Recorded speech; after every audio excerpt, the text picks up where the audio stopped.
Finest naman. Talagang yung wind, hinihipan yung sleeves mo. Masyadong windy talaga. Bete Midler, Bete Midler. Oy, anong kwento ninyo kanina? Parang masarap. Hindi, pinakinggan ka namin. Ikaw naman. Hindi ata pwede sa TV yung Hindi pinagkukwento. pwede sa TV. Tsaka nagre-reminis lang kami. Ayaw mo pakita. Bakit reminisce kasi? Mahulog ako. Sita Pinky, Yes. early this year natupad yung dream nyo na mag-opera. Opera? Oh, yeah. Memorable Saan experience. to? Last February. Ano na yan ang pina-opera mo? Oh, na-opera ako last Derek. Hindi, opera Nag-arya kayo. Saan to? At the EDSA Shangri-La Hotel lobby. So, it was very formal. Talagang very Gown ba formal. ito? No jokes, no nothing. Just very serious the whole 2 hours. Walang... Wala. Very opera. Parang parang opera talaga. Yung mga songs ko were very, like, Sample. light of a million mornings filled my heart. The sound of a parang ganon. Parang lahat ng kilay nakaganon buong show. Nakaganon. Paka-lyric soprano mo Pero ang talaga. nangyari, mo, Nanette, serious, yung takong ko, kasi binili ko lang sa Cebu, yung chip lang doon sa tabi.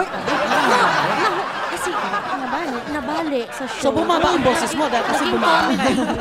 Hindi ibig sabihin porque mura eh. Hindi kasi mataas daw siya, biglang nabaklenta ko. Bumaba ang boses niya. Kaya.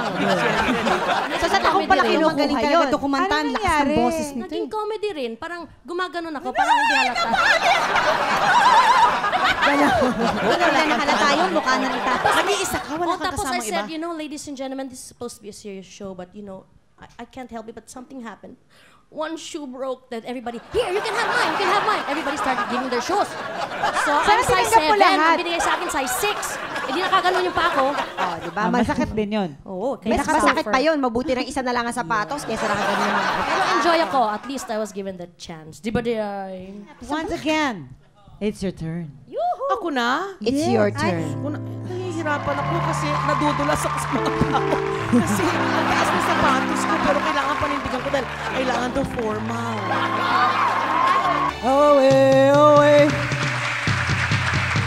Mga bilbil lahat gumagin. Lahat tayo, ha? Aerobics. Jolly, halika dito. Punta kayo dito. Halika, magtrabaho kayo, Jelly and Janice.